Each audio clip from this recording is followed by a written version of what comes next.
1 in 5 American adults faces mental illness. And with some of the stresses and constant bad news facing the world today, that can feel even higher. 25% of video games portray characters' mental illnesses, but too often, these representations do a disservice to people with mental illness and those who care for them. And that figure doesn't even account for other representations like psychiatric hospitals and sanity meters. So how can video games do better and be a part of the solution?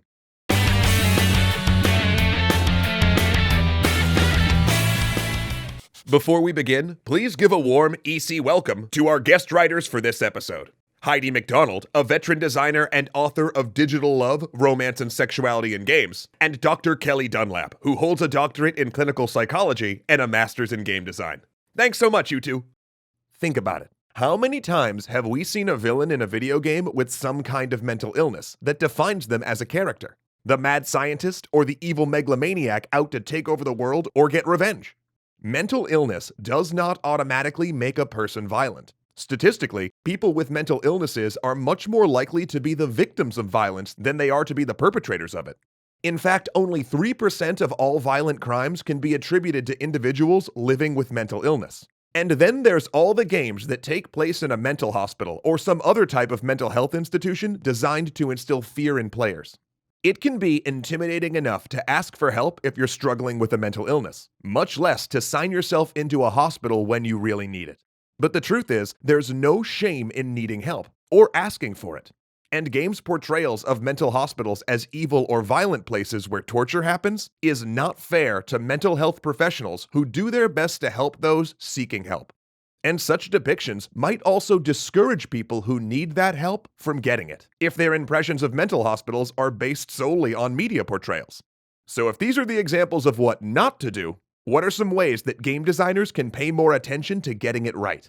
Well, if you're making a game that depicts a mental illness, talk to a mental health expert or persons who are experts through lived experience to make sure you're doing it responsibly. One great example of this recently was Hellblade: Senua's Sacrifice.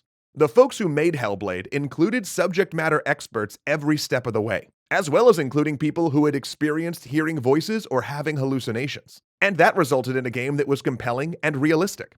If you want to build awareness and empathy for a mental health condition, it's not necessary, and could even be harmful, to try to force your players to experience that condition. For example, if you're making a game about anxiety, don't try to force your players to experience an anxiety attack to have them understand it. That's not to say that games should never have difficult subject matter. It just means that you should always bear in mind the mental health of your players and don't do anything that could cause a crisis for them. Having a content warning, like the one at the beginning of Depression Quest, helps, and so might giving players an option to skip certain content without their doing so affecting the rest of their gameplay, which is actually something the developers of the game Anamorphine have done. But again, including subject matter experts in the design process is probably the most helpful thing you can do. None of this is to say you shouldn't have characters in your game who cope with mental health conditions, but don't make that illness the thing that defines them. Make that person a multifaceted and complicated person for whom the mental illness just happens to be part of their life. Now, I know this example isn't a game, but Forrest Gump is an example of a character who is more than just the mental struggles he deals with, and there are ways anyone can relate to him. Also, it's important to note that not all villains are mentally ill. Perhaps they're just a person who, because of a few bad choices, circumstances, or experiences, go about their goals in a way that's different than most people would, like Killmonger in Black Panther. But when you are representing a character with mental illness, don't have one symptom be the only indication of that illness. For instance, hallucinations as the main feature of schizophrenia.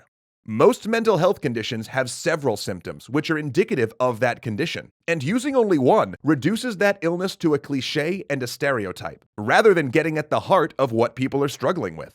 Not to mention, mental illness can present differently for different people, and no two cases are exactly the same.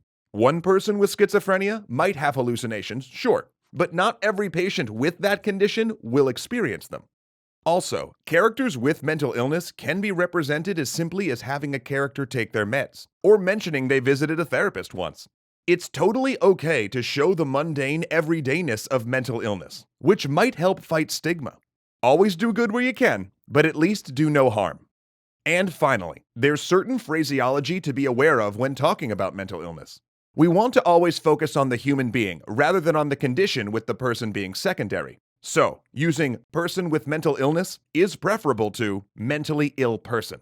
Insane is a legal term used to establish whether someone can be considered competent enough to stand trial for a crime. It's not actually a term used in mental health care at all. Then there's the word crazy.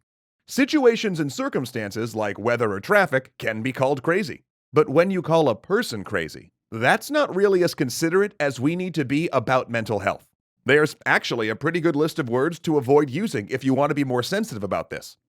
So those are some ways to design more thoughtfully when you're thinking about how to represent and talk about mental illness in games. And if you're making this type of game and want more information, feel free to visit ithrivegames.org because they've been doing some really good work. They have awesome design resources to share and curated lists of games to check out. And also, they'd love to hear about any games you're making to help a mental health condition or to encourage positive mental health practices like empathy, kindness, gratitude, optimism, cooperation, self-awareness, and any others you can think of. We've all witnessed how games can do such good in the world, and there's no reason why they can't also support positive mental health practices as well. Until next time, everybody.